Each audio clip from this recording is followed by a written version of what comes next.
Mexican অভিবাসী Flora দীর্ঘদিন ধরেই কাজ করছেন ক্যালিফোর্নিয়ার স্ট্রবেরি ক্ষেতে। ছোট্ট একটি ঘরে ৩ মেয়েকে নিয়ে থাকেন ফ্লোরা। তিনি মার্কিন নাগরিক হলেও তার মেয়েরা জন্মসূত্রে দেশটির নাগরিক। তবে যুক্তরাষ্ট্রে থাকা নিয়ে এই মায়ের প্রতিটি দিন কাটে উদ্বেগ আর উৎকণ্ঠায়। অভিবাসন বিরোধী অভিযান নিয়ে সবসময় আতঙ্কে থাকি। আমার মেয়েরা বলে, তুমি সাবধানে থেকো, হঠাৎ যদি তোমাকে মেক্সিকোতে পাঠিয়ে দেয়। আমি কেবল মা হিসেবে বাঁচতে চাই, তবে এখন মনে হয় সবকিছু হারাতে বসেছি। এমন গল্প শুধু ফ্লোরার একার নয়।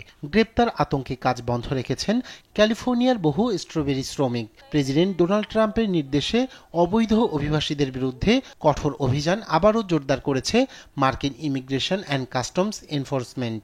নিয়মিত অভিযানে গ্রেপ্তার ও জোরপূর্বক ফেরত পাঠানো হচ্ছে অনেক অভিবাসীকে। যেসব শ্রমিক এখনো ইমিগ্রেশন কর্তৃপক্ষের হাতে ধরা পড়েনি, তারাও আতঙ্ক নিয়ে কাটাচ্ছে প্রতিদিন।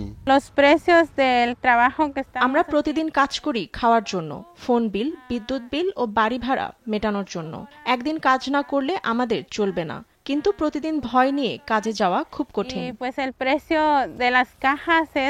ইমিগ্রেশন পুলিশের অভিযানের পর প্রথম দিকে কিছুটা শ্রমিক অনুপস্থিত থাকলেও পরিস্থিতির চাপে অনেকে আবার ফিরেছেন কাজে। তবে অনিশ্চয়তা আর ভয় পিছু ছাড়ছে না তাদের। এই ধরপাকড়ে শুধু কৃষকই নয়, হুমকির মুখে পুরো খাদ্য সরবরাহ চেইন এবং কৃষি নির্ভর অর্থনীতিও। শ্রমিকের অভাবে মাঠেই পচে যাচ্ছে শাকসবজি ও ফলমূল। এতে বিপাকে পড়েছেন কৃষকও। রায়হান কবি শুভ্র, নিউজ ডেস্ক, দেশ টিভি।